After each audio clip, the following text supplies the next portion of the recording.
This is Vipraj Sharma from study centre और आज हम जा रहे हैं पढ़ने टॉपिक एक्सपोनेंट्स एंड पावर्स के बारे में। आज हम इसका इंट्रोडक्शन पढ़ेंगे, कॉन्सेप्ट्स पढ़ेंगे, किस तरीके से कॉन्सेप्ट सॉल्व करके हम इसको इजी वे में कर सकते हैं, क्वेश्चन लगा सकते हैं। और ये टॉपिक क्लास 7, क्लास 8, क्लास 9 तीनों में ही है। जो बच्चे क्लास 6, 7 या 8 में नहीं इसको समझ पाते हैं तो उनको आगे चल के क्लास 9 में और क्लास 10 में बहुत प्रॉब्लम फेस करनी पड़ती है। तो ये वीडियो क्लास 7 से लेके क्लास 10 तक सभी बच्चों के लिए है। आप इसको बहुत ध्यान से देखिएगा। अगर आपको कहीं पे नोट करना हो तो आप इस टॉपिक को नोट भी करते चलिएगा। चलिए स्टार्ट करते हैं। सबसे पहले बात करते हैं एक्सपोनेंट्स एंड पावर के बारे में। ये होता क्या है? अगर मैंने यहाँ पे लिखा 10 टू द पावर 7, ओके, ये मैंने लिखा 10 टू द पावर 7, तो यहाँ पे ये जो 10 है ये बेस होगा। This is called the base and 7 is the exponent. 7 क्या है? एक्सपोनेंट है। मतलब 10 टू द पावर 7 इसको बोलते हैं 10 रेज़ टू द पावर 7। इसका मतलब जब हम सॉल्व करते हैं तो 10 के बेस को रख के 7 बार 7 टाइम्स इसको हम मल्टीप्लाई करते हैं। ठीक है, ये देखो 7 टाइम्स मल्टीप्लाई हो गया तो 10 टू द पावर 7 का मतलब ही हो गया। ये देखो 1 2 3 4 5 6 7 टाइम्स हमने 10 को मल्टीप्लाई कर दिया। ठीक है, तो ये 10 टू द पावर 7 का मतलब यही हो गया। 10 यहाँ पे बेस है, 7 यहाँ पे एक्सपोनेंट है, इसको हमने सॉल्व कर दिया। तो अब बढ़ते हैं आगे की तरफ। हमने देखा था कि यहाँ पे जो हमारा बेस था ये 10 था और एक्सपोनेंट हमारा 7 था। अगर हम एक्सपोनेंट को नेगेटिव कर दें, सपोज अगर हम 10 टू द पावर -7 लिख दें, तब क्या होगा? तब भी बेस आपका यही रहेगा और जो -7 है, नहीं रुक जाओ, वापस से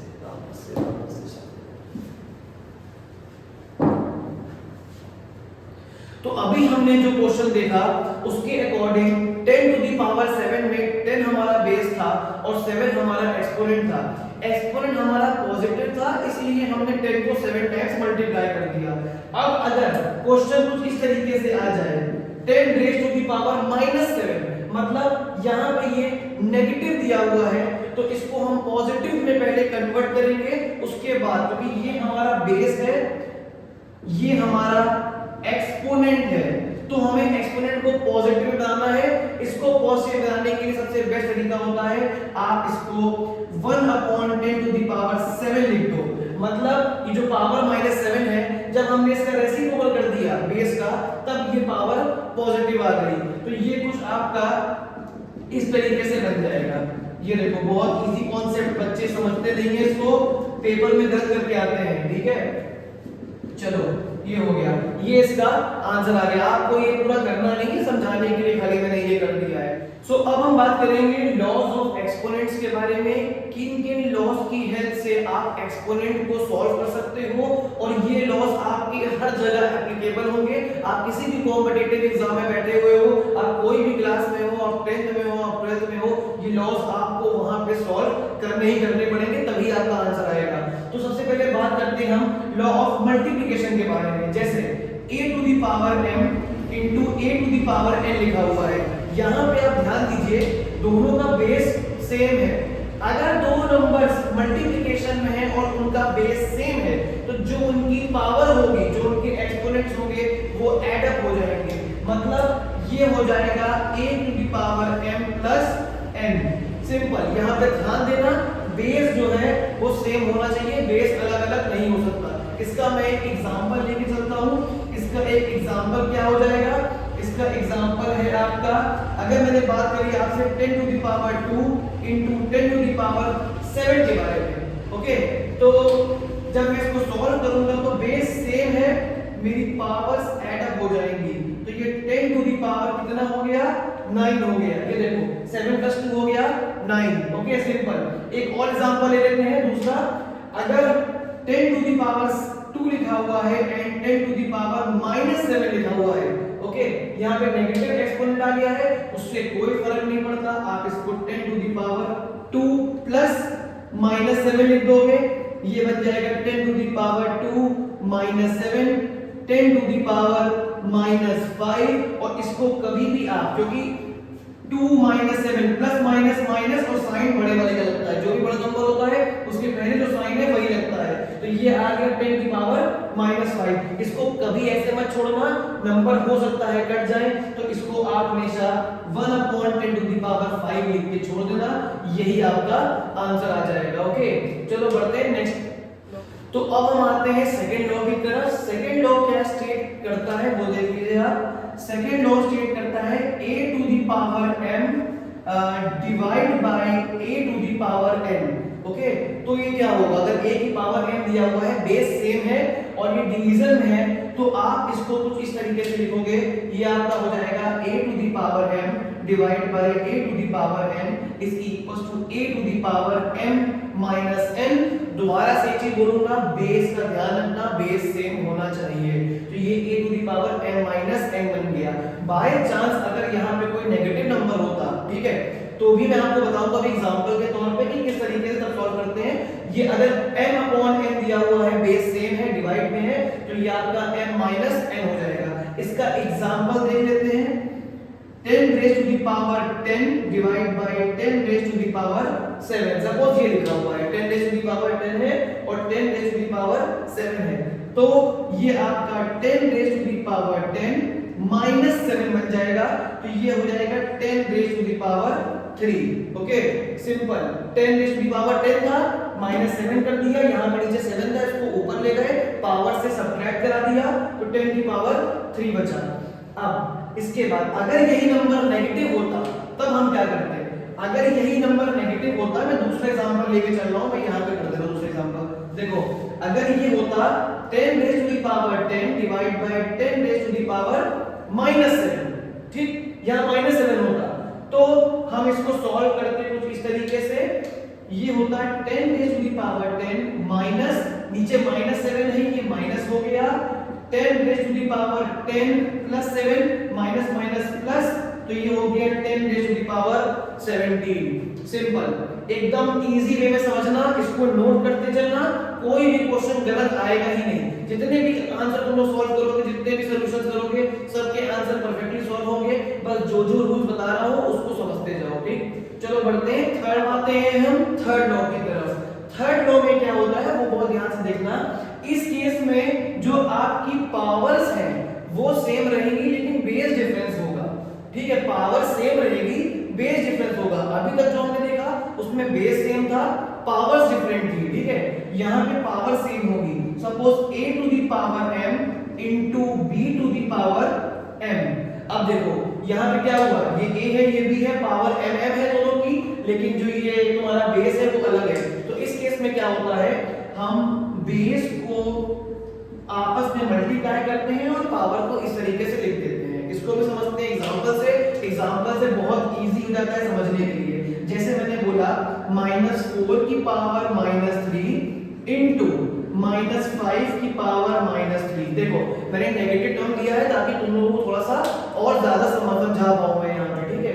तो ये -4 की पावर -3 दिया है इनटू -5 की पावर -3 दिया हुआ है। यहाँ पे बेस देखो अलग है, ध्यान देना, बेस अलग है, पावर सेम है। वापस से इस तरीके से अप्लाई करेंगे, ये हो जाएगा तुम्हारा -4 इनटू -5 की पावर -3, ठीक है। नेक्स्ट अब बात करते हैं, अंक सॉल्व करेंगे पहले। तो -4 इनटू -5 मल्टीप्लिकेशन पहले कर देंगे और मल्टीप्लिकेशन के बाद ये रूल होता है माइनस माइनस प्लस, तो ये प्लस बन जाएगा, ऊपर -3 हो गया, ठीक। तो आपका आंसर 20 की पावर -3 आ गया। पर आप अपने पेपर में इसको इस तरीके से मत छोड़ना, बहुत खराब एक्सप्रेशन पड़ता है, हो सकता है मार्क भी कट जाए। तो इसको आप 1/20 की पावर 3 लिख के छोड़ देना, पूरे फुल नंबर मिलेंगे, ठीक है। एक नंबर में, दो नंबर में ये सब मिल जाएंगे क्वेश्चन तुमको, ठीक। तो ये हो गया। अब नेक्स्ट बात करेंगे इसी के बाद फोर्थ रूल की। उसको फोर्थ रूल नहीं बोलेंगे, वो इसी से ही अटैच रूल है। अगर मैंने इसकी जगह अब ये लिख दिया, तो मल्टीप्लिकेशन की बात हो गई। अब मैं डिवीजन की बात करूंगा कि a to the power m upon b to the power m, और इसको ऐसा बोलते हैं divide by b to the power m, ठीक। तो इसको हम कुछ इस तरीके से लिखते हैं a upon b to the power m, क्योंकि देखो डिवीजन में हम समझाते हैं इस तरीके से कि ये क्या होगा, पावर हमने m लिख दी। सपोज अगर हम यही नंबर वापस से लेके चले, तो अगर मैं यहां लिख दूं एग्जाम्पल लेके चल रहा हूं, -4 to the power -3 divide by -5 to the power -3, इस तरीके से लिखा हुआ है। तो हम इसको इस तरीके से अटैच कर देंगे, -4 अपॉन -5 टू द पावर -3, यहां से माइनस माइनस कैंसिल आउट हो गया, तो ये बचा 4 अपॉन 5 टू द पावर -3। अच्छा, अब ये पावर नेगेटिव है, मैंने तुमको दोबारा बताया हुआ है पावर नेगेटिव है, तो इसको हम पहले सॉल्व करेंगे। तो ये हो जाएगा तुम्हारा, इसको हम रेसिप्रोकल कर देंगे तो पावर हमारी पॉजिटिव बन जाएगी। तो 4 अपॉन 5 की पावर -3 दिया हुआ है, ये 5 अपॉन 4 की पावर 3 बन जाएगा। बस यही तुम्हारा आंसर हो गया। इसको मल्टीप्लाई कर दोगे और सॉल्व कर दोगे। ये दोनों चीजें बहुत ध्यान से समझ लेना, बहुत बहुत बहुत आसान है, बस खाली टफ बन जाती है क्योंकि आप लोग सीधे एग्जांपल से क्वेश्चन में जंप करते हो। इसीलिए मैंने पहले इंट्रोडक्शन पढ़ाया है ताकि मैं पूरा ये दोनों को समझा पाऊं किस तरीके से ये कहां से आया है, कैसे सॉल्व होता है। इस वीडियो को सेव कर लेना, इसके नोट्स बना के कॉपी में लिख लेना, बहुत इजी हो जाएगा। जब क्वेश्चन को लगाओगे सिर्फ टाइम देखो, क्वेश्चन सॉल्व करो, टाइम देखो, क्वेश्चन सॉल्व करो, आंसर आता जाएगा। ठीक है, चलो बढ़ते हैं फोर्थ। अब हम बढ़ते हैं अपने फोर्थ लॉ की तरफ। फोर्थ लॉ क्या स्टेट करता है, इसको पावर लॉ भी बोलते हैं। फोर्थ लॉ कहता है कि अगर a to the power m है और बाहर n दिया हुआ है पावर में ही, ठीक, a to the power m है बाहर और दिया हुआ है पावर में n, तो ये दोनों नंबर्स आपस में मल्टीप्लाई हो जाएंगे। ठीक है, ये दोनों नंबर्स आपस में मल्टीप्लाई हो जाएंगे। इसका भी हम एक एग्जांपल लेके चलते हैं। इसका भी एग्जांपल देखो, 10 रेज़ टू दी पावर 3 और बाहर दिया है -7। ठीक, 10 रेज़ टू दी पावर 3 और बाहर दिया है ब्रैकेट के -7, तो ये सॉल्व होने के बाद बन जाएगा 3 into -7 10 raise to the power -21। दोबारा से किसी भी नंबर को इस तरीके से नेगेटिव में नहीं छोड़ना है, इसको सॉल्व करके पॉजिटिव में निकालना है, तो ये आ जाएगा 1 upon 10 raise to the power 21। ठीक, ये आ गया सिंपल, ये हो गया तुम्हारा कंप्लीट, इसमें कुछ नहीं है। और ये m, ये a raise to the power m into n कर दिया, मैंने दोनों को इनटू मल्टीप्लाई कर दिया पावर्स को, यहां पे आ गया तुम्हारा -21, इसको मैंने रेसिप्रोकल करके पॉजिटिव में बना दिया। ठीक है, ये हो गया तुम्हारा फोर्थ लॉ। सबसे ज्यादा इंपॉर्टेंट तुम्हारे चारों ही लॉ है और इन चारों लॉ की हेल्प से तुम जितने भी क्वेश्चन है उसको सॉल्व कर सकते हो। अब आगे बढ़ते हैं नेक्स्ट। तो अब हम जो बात करने वाले हैं नेक्स्ट चीज की, वो बच्चे बेसिकली हर क्लास में गलत करते हैं, मतलब उनको समझा दो फिर भी गलत करके आते हैं। ये चीज क्या है, किसी भी बेस की पावर 0, अगर मैंने किसी भी बेस की पावर, सपोज मैंने a को एक बेस माना है, उसकी पावर 0 है, तो बच्चे उसका आंसर इस 0 को देख के 0 लिखाते हैं। ठीक है, ये गलत है, ये ना करना। क्यों?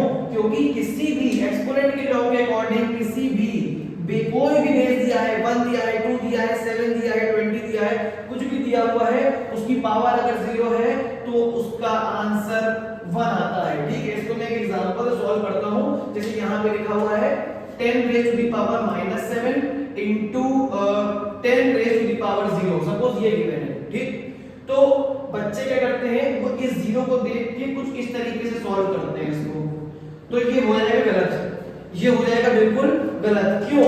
क्योंकि अगर यहाँ पे 10 raise to the power -7 into 10 की पावर 0 दिया है, तो करेक्ट में सॉल्व करने का वो कुछ इस तरीके से है, यही आंसर आएगा। ठीक, क्योंकि किसी भी बेस, कोई भी बेस दिया हो, इनफाइनाइट नंबर तक गया हो, उसमें पावर अगर 0 है तो उसका आंसर आता है 1। ठीक, ये समझ लेना, ये बहुत इंपॉर्टेंट चीज है। ये बेसिकली मैंने इसीलिए एंड में रखी हुई है कि मैं समझाऊं इसको आखिरी में, कि हाँ बच्चे समझते नहीं है, वो क्या करते हैं जल्दी से 0 लिखते हैं कि 0 है, किसी भी नंबर की पावर 0 तो आंसर तो 0 ही आएगा। ऐसा नहीं है, 0 नहीं आएगा। किसी भी नंबर को, अगर कोई भी नंबर दिया हुआ है 5 6 7, अगर पावर 0 है तो उसका आंसर आता है 1। ठीक, चलो अब हम बात करते हैं स्टैंडर्ड फॉर्म के बारे में। स्टैंडर्ड फॉर्म क्या है, आप लोगों ने अपने स्कूल में भी देखी होगी ये चीज, स्टैंडर्ड फॉर्म। ठीक, तो मैं बात करता हूं स्टैंडर्ड फॉर्म के बारे में। स्टैंडर्ड फॉर्म में हम दो चीजें पढ़ेंगे। ये आपका स्टैंडर्ड फॉर्म है। सपोज मैंने अगर एक नंबर लिख दिया 1 2 3 4 5 6, ये आपका आ गया 20 लाख लिख दिया, मैंने एक नंबर लिखा है 20 लाख। ठीक है, तो ये जो नॉर्मल नंबर लिखा है, अगर मैं आपसे बोलूं कि इस नंबर को आप एक्सपेंड करो स्टैंडर्ड फॉर्म में, ठीक, आप इसको ऐसे कन्वर्ट करो स्टैंडर्ड फॉर्म में, तो आप क्या करोगे, आप इसको कुछ इस तरीके से लिखोगे। आप जीरोस काउंट करोगे 1 2 3 4 5 6, ये 1 2 3 4 5 6, ये 6 जीरोस दे दिए गए हैं, ठीक है। अब इसके बाद जब आप इसको पावर में लिखोगे तो ये कुछ इस तरीके से आ जाएगा। ये इसका स्टैंडर्ड फॉर्म है, ठीक, ये इसका एक स्टैंडर्ड फॉर्म है। इस पे भी क्वेश्चंस आते हैं कि आपको कन्वर्जन सिखाते हैं स्टैंडर्ड फॉर्म में। चलो ये तो हो गया हमारा बहुत ही पॉजिटिव नंबर, ये पॉजिटिव नंबर है, बहुत आगे चले गए। अगर हम पॉइंट में बात करें, ठीक है, हम वापस से आते हैं, हम ये तुम्हारे हो गए पॉजिटिव नंबर्स, ठीक। हम यहां बात करते हैं नेगेटिव नंबर्स के बारे में। जैसे मैंने बोल दिया 0.000002, ठीक, ये हमारा बहुत ही नेगेटिव तो नहीं कहेंगे, इसको हम बोलेंगे छोटा नंबर है, ठीक है, बहुत ही छोटी वैल्यूज में आ गए हम। तो अब हम क्या करेंगे, स्टैंडर्ड फॉर्म में बदलने के लिए पहले हम यहां से 0.000002 से इस पॉइंट को हटा के नीचे आप काउंट करो कितने नंबर्स हैं, 1 2 3 4 5 6, तो 1 2 3 4 5 6, यहां हमने इसको 6 जीरोस लगा दिए। अब ये हो जाएगा तो इस तरीके से, क्योंकि जीरो हट गए यहां से, पॉइंट हट गया, अब सीधे यहां पे जीरो लगेंगे। 1 2 3 4 5 6, इसका मतलब होता है 2/10 टू द पावर 6, ठीक, 2/10 टू द पावर 6। लेकिन अभी भी ये स्टैंडर्ड फॉर्म में नहीं है, क्योंकि यहाँ पे ये अपॉन में दिया हुआ है। जब इसको हम ऊपर लेके जाएंगे तो ये 2 × 10 टू द पावर -6 बन जाएगा, ठीक है, ये बन जाएगा 2 × 10 टू द पावर -6। तो ये आपका हो गया स्टैंडर्ड फॉर्म बड़े डिजिट्स के लिए, ये आपका स्टैंडर्ड फॉर्म छोटे डिजिट्स के लिए, जो पॉइंट्स में वैल्यू आती है उसके लिए। जितनी बड़ी वैल्यू होगी पॉजिटिव एक्सपोनेंट आएगा, पॉजिटिव पावर आएगी आपकी, जितनी छोटी वैल्यू होगी उतनी नेगेटिव पावर आएगी आपकी, ठीक है। तो आई होप आपको ये टॉपिक पूरा क्लियर होगा। इंट्रोडक्शन मैंने बहुत अच्छे से दे दिया है, आप इसके नोट्स बना के चाहो स्क्रीनशॉट ले लो। उसके बाद आपको करना क्या है, आपको अपनी बुक से, चाहे आप 7th में हो, 8th में हो, 9th में हो, अपनी बुक उठानी है और क्वेश्चन बनाना स्टार्ट करना है। पहले वीडियो देखना, उसके बाद पहले पूरी वीडियो देखना, उसके बाद इसको सॉल्व करना, ठीक है, ताकि तुम लोगों को सारे क्वेश्चंस क्लियर हो जाएं, आराम से लगेंगे क्वेश्चंस, ये मेरी श्योरिटी है। अगर तुमने वीडियो को स्टार्ट से लेकर एंड तक दिया है, आई होप आप सबको ये टॉपिक बिल्कुल क्लियर होगा। आपको करना क्या है कि आपको अपनी बुक उठानी है। बुक उठाने के बाद आपके जो जितने भी क्वेश्चंस हैं इस टाइप के, चाहे क्लास 7th में हो, चाहे 8th में हो, चाहे 9th में हो, तीनों में ही ये मिलेगा। आपको अपनी बुक उठा के इस टाइप के क्वेश्चंस को सॉल्व करना है, एक्सपोनेंट्स बिल्कुल क्लियर हो जाएगा, ठीक है। तो अगर आप चैनल पे नए हो तो चैनल को लाइक सब्सक्राइब कर दो और ये अपने दोस्तों तक शेयर करो, ताकि और से और लोग, ज्यादा से ज्यादा लोग इसको देख पाए और ये सारे टॉपिक्स उनको क्लियर हो पाए, ठीक है। Thank you so much, Vikrant Sharma, study centre.